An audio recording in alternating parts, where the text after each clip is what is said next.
千年琥珀，萬年蜜蠟。琥珀同蜜蠟本係同一種自然嘅生物。當我哋凝望住呢啲經歷咗億萬年洗禮嘅寶石，難免會諗起宇宙嘅浩瀚同神秘。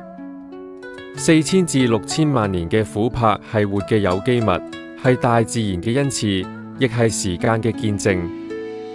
佢哋由針葉樹分泌嘅樹汁，經過地殼變動、地層擠壓同硬化，最終先凝結成今日見到嘅有機寶石。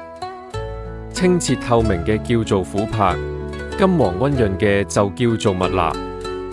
每一塊琥珀，每一滴蜜蠟，都承載住宇宙嘅信息同能量。呢啲自然生成嘅寶石，與人類有住微妙嘅連結。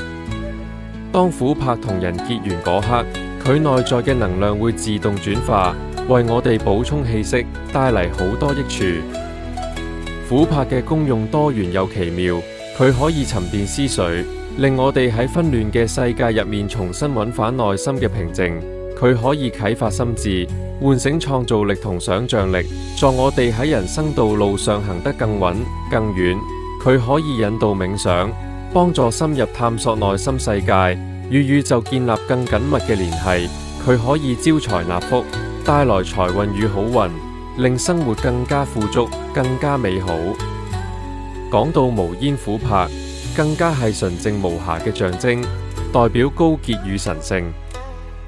琥珀仲可以補氣養生，滋養身心，令我哋有更充沛嘅能量去面對生活挑戰。